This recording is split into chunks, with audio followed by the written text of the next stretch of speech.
All right. I apologize for the slight issue that we had. So I guess this means that there'll be two video recordings. But anyways, where I was heading at is if you are someone who has primarily defined your professional identity by just only one of these buckets, you see that you're actually denying yourself of every other thing else. So when you think about your professional identity, or when you think about curating all your experiences, you should think of filling each of these buckets. What roles have I taken formally? What are the informal side work experience that I have? What are the things that I've learned myself, either like your actual academics or something you self-directed yourself to learn? And then finally, what are the other skills or the transferable skills that you have that you're able to put in? Don't define yourself by just 1% or 1/4 of this entire bucket. Now, moving on, how does this translate to a practical example? So remember Amara and the story that we give about her. So Amara's formal work experience right now is that she's an admin assistant at a logistic firm. Now, if Amara was filling out or thinking about her future roles, right, she's probably just going to tell herself, well, I'm an admin assistant, and that's probably the only role I'm ever going to apply for. So if she actually just maybe let's say goes on hot Nigerian jobs or other general platforms or Indeed jobs, for instance, she's only going to restrict herself. But that's a little bit Amara selling herself short. Why? Let's look at her informal and side work. Amara has some freelance social media experience. She built her auntie's catering brand. Now, what of her self-directed learning, that third bucket? Amara has a Google digital marketing certificate. She has a HubSpot content marketing certificate. What about her life skill, transferable skills? Amara taught herself Canva, so she's able to use Canva and other content tools. She has managed the freelance client she has gotten, even when the pay was inconsistent. Now, going back again, do you really think Amara is just an admin assistant? So what it looks like here is that Amara can actually, in addition, apply for roles in communications. She can actually, for instance, be a social media manager. She can be a content creator. She can be a marketing assistant. She can be a marketing manager, and so on and so forth. If Amara restricted herself to just her former work experience, she'll be selling herself short. So this is a personal task for you guys as you walk through individually. Think of those four boxes. I'm going to share these PowerPoint slides and then actually focus on filling those four boxes. And when you're done, think and ask yourself, am I just who I'm selling myself to be? Now, part of the things that is very important, remember, we are in the particular parts where we're curating our experiences, is actually being able to tell a story and realizing that every experience counts. So, going back to Amara's story a little bit briefly, we'll see that if Amara cut herself off from here, she's missing out on different experiences. Now, there's a part of identifying those buckets, which is really important. And then there's now the part of actually being able to tell your story in a formal way. And I learned this early in one of the opportunities that I got really early that was very important to me. And if you don't understand this, you're going to be undervaluing yourself. I remember when I was actually applying for a particular thing, someone said something. Let's say the role what they asked us a question about your leadership experience.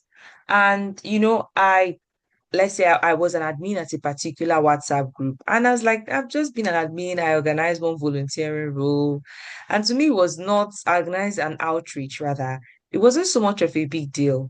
And then the person was like, mm-mm. If you've actually, let's say you're a WhatsApp admin, you can actually rephrase it and it's not lying, it's being able to master the art of telling a story. So, for instance, if I was an admin as a particular WhatsApp group, I'm not going to put it on my CV as admin of a WhatsApp group. I would say I led a virtual community space where we actually organized outreach events.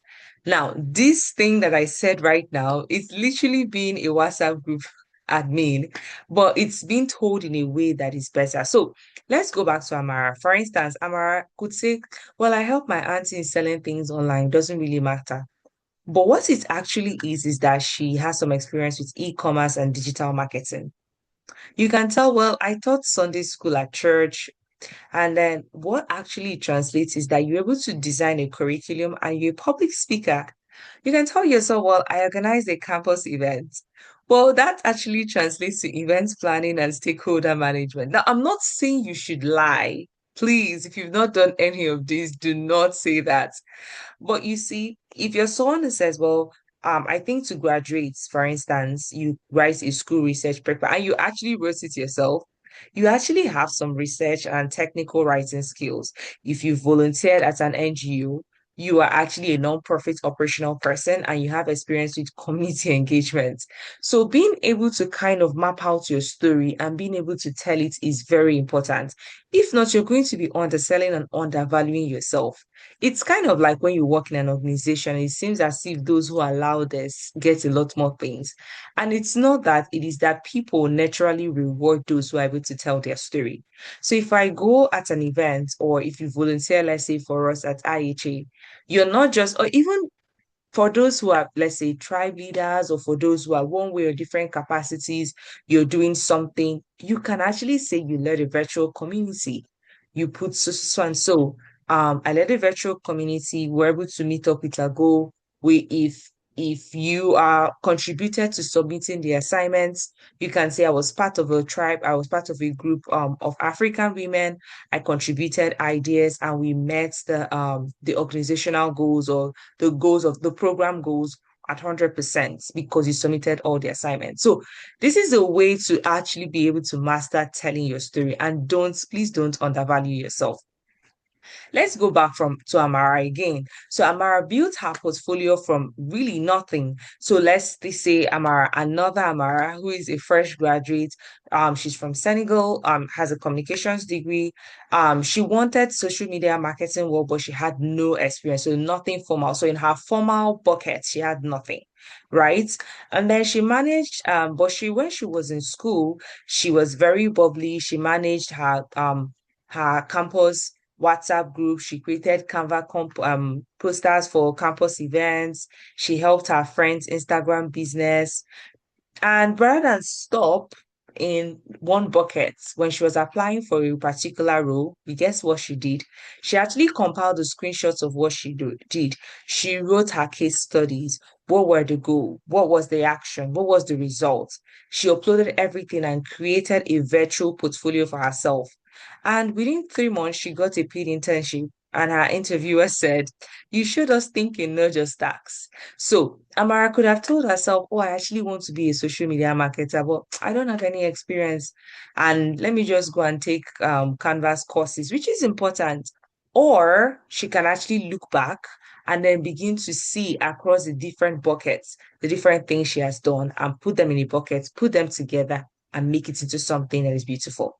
So I want you to take a couple of minutes and you can do this as well within your tribe meetings and then think about the 4 buckets that we talked about. Can you try and fill in those 4 buckets? Can you try and find different experiences that nothing is too small, nothing is too little? Put it into those 4 buckets and eventually build it up to be look like an experience. Now, we're still on the journey on how to build your professional identity. The next step is how do you extract the skills? Because experience is important. Audit kind of tells us what you've done. So your experience audit kind of tells us, oh, I've done a particular thing. I've done this over a while.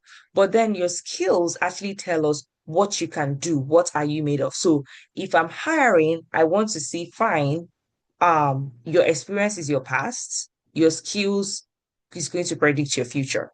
So you're not just talking about what you've done in the past. I want to see what skills do you have now that can predict the future, what you can do with us, for instance, at IHA.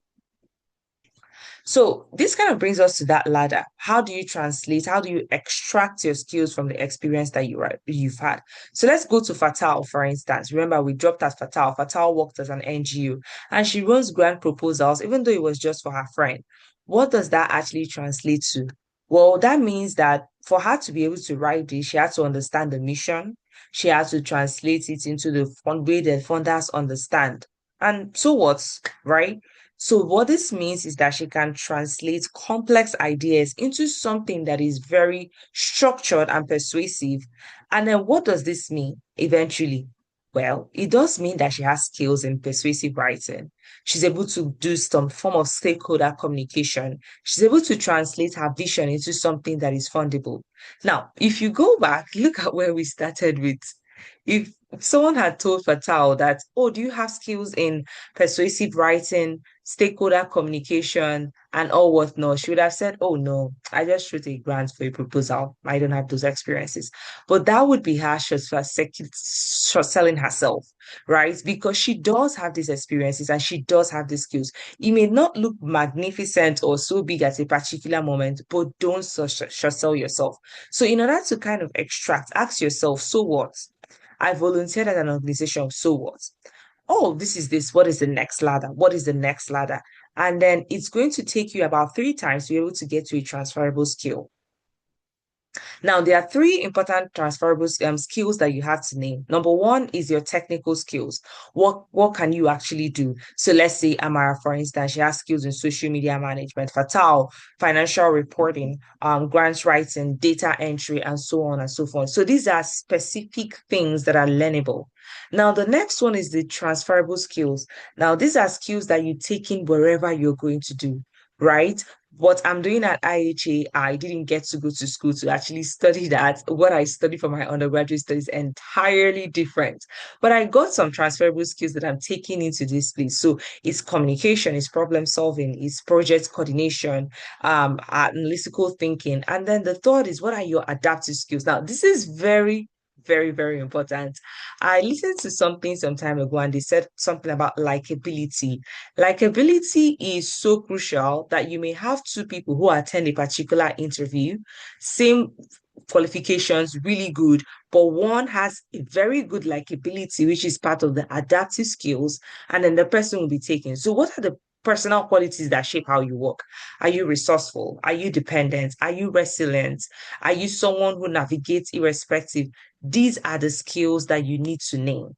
And these are the skills that you need to hone. And honestly, if you're someone that you realize, well, the only thing I have is technical skills, now this is a good place for you to really say, okay, I need to work on some of the other skills that I don't have. So we tend to be very good at adaptive skills as African women because we have a lot of cultural competency that a lot of people actually don't have, but we don't name it. So if someone says, are you resourceful? You're like, I'm not resourceful. And I think part of it is also culturally, we don't want to admit to something that we're doing very well at. I think one thing that we're very good at is that we're very resilient, but that's a very huge skill. There are people that give up at the slightest thing. So I want you to also think and name, extract your skills, starting with the so what ladder. I've done the so what. You can actually do this within your tribes as well.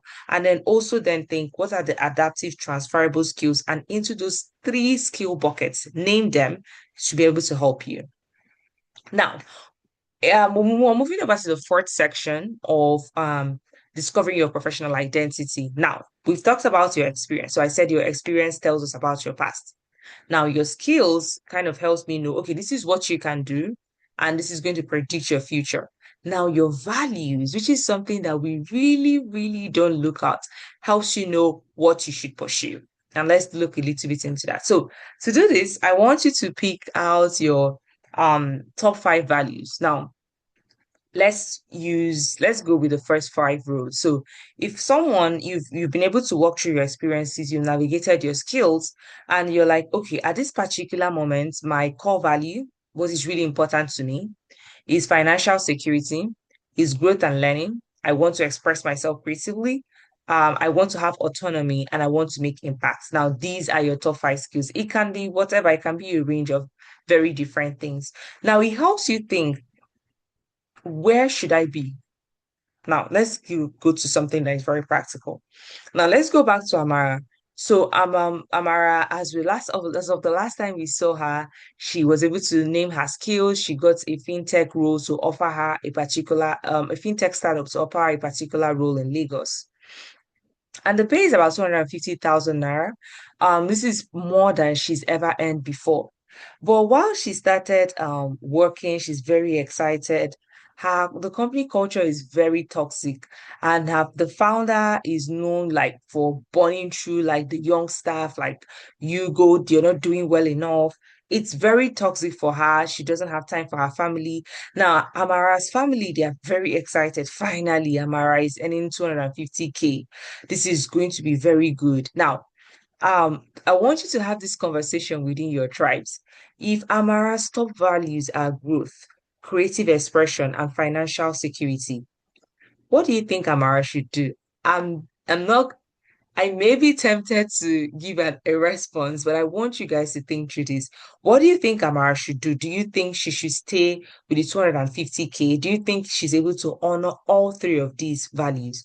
Now, why is this important? Because you may find yourself in the role of Amara. I know I've been in a particular position where my situation was that I was earning way less than because I was interning, I was earning a whole lot less. In fact, it wasn't a salary, it was actually a stipend.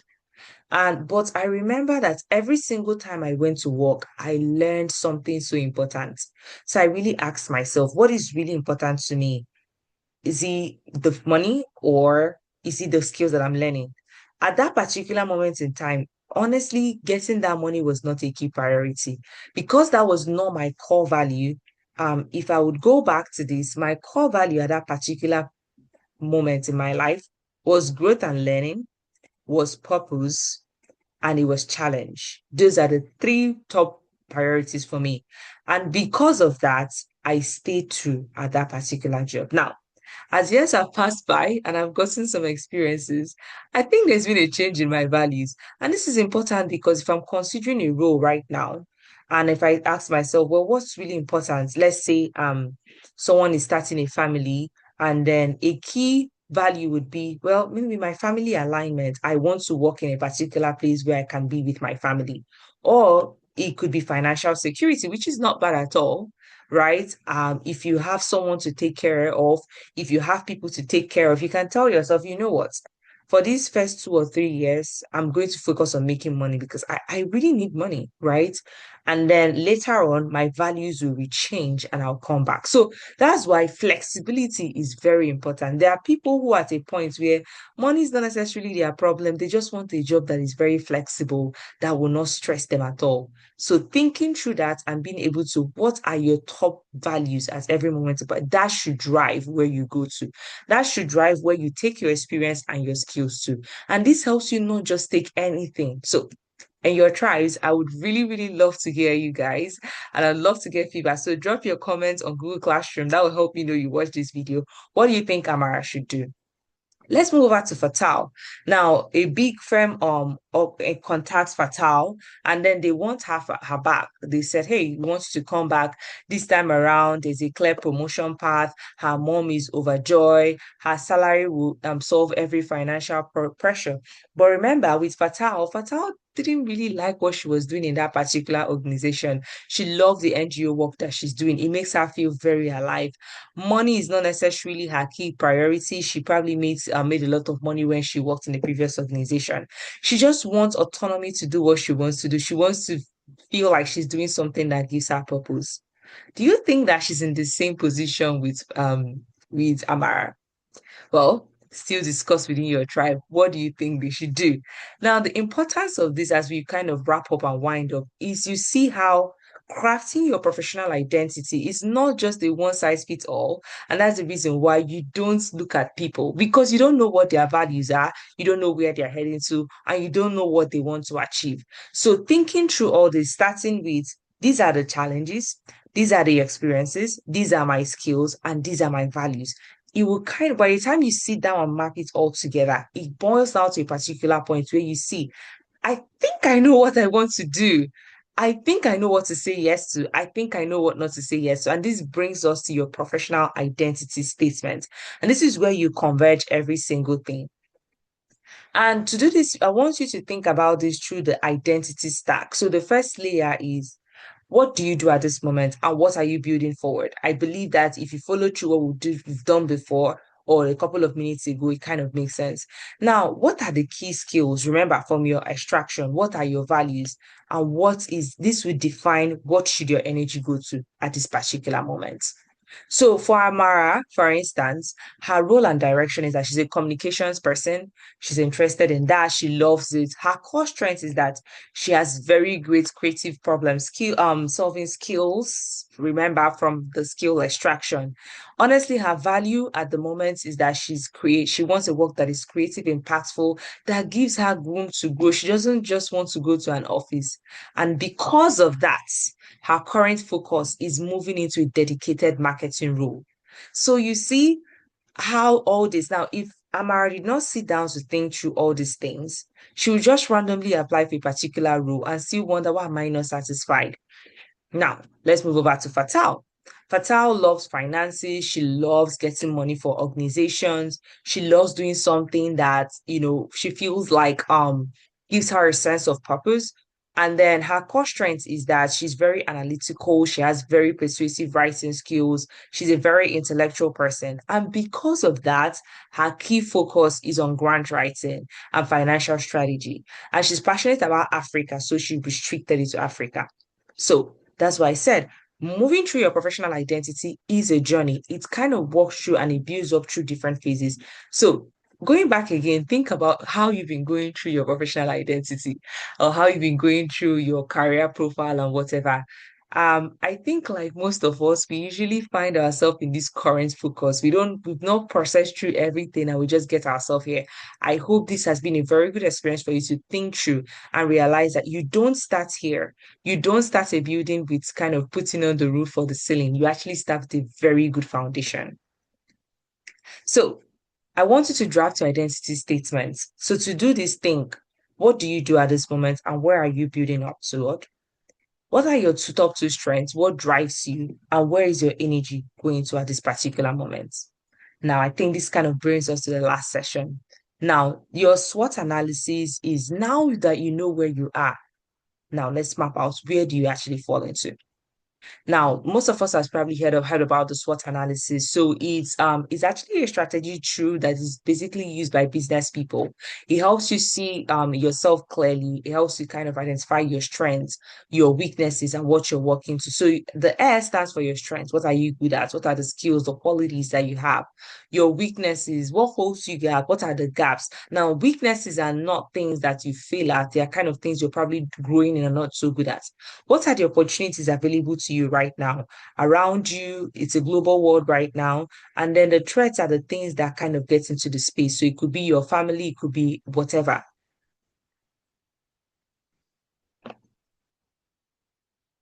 Okay.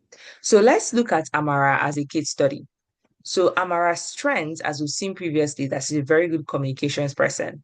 Now, her weakness or a weakness in her journey is that she doesn't have a formal marketing role yet. So she's done like a couple of things. She can't really articulate. She has done like a lot of things scattered. Now, the opportunities for her is that there's a lot of demand growing both in Nigeria across Africa. She has this mentorship program as well. And some of the threats that may actually stop her from getting there is the family pressure that she has, is the burnout from the unpaid extra work, the cost of living. Now, this SWOT analysis helps Amara know these are the things that I'm doing right now, and this is the way forward. For Fatah as well, we can see, I don't want to go into so much detail. I think that just kind of highlighting on her weaknesses and her strengths, you kind of see begins to give her an area, an edge of where she can walk to and how she can work towards making things better. So I want you to do your own SWOT analysis. Where are your strengths? What are your strengths? What have you done very well? What have you not done very well? What are your weaknesses? What are the skills you feel like you need to? Where do you keep getting stuck? What are the opportunities like in your own field or where you want to be? And what are the external pressures that helps you? It will be great if you guys can do it and discuss within your tribes. Now, as we wrap up, remember, start with taking an audit of what you've done, who you are. Fill up your buckets. Use the so what ladder to kind of extract your skills. Use the values compass card to be able to write out, okay, this is my values. And then use your identity statement and your SWOT to kind of build onto where you're going. So think about it this way: your past, your experience, your present, your so what, your values, predictor of your future, and then your identity statement, your action towards your next steps. So I want you to refine and walk through all we've talked about. You can even share it with your friend, review your SWOT analysis, think about journal or some of the things we've talked about, and also have the conversations within your tribe. Just know that you don't have to have everything figured out. Don't undersell yourself, and know that we're rooting for you. Thank you very much, and I hope you enjoyed this module. If you have any questions, please on the Google Classroom. We're very happy to respond, and we look forward to seeing conversations around this within your tribes. Have a wonderful week, and welcome to week 1. Thank you.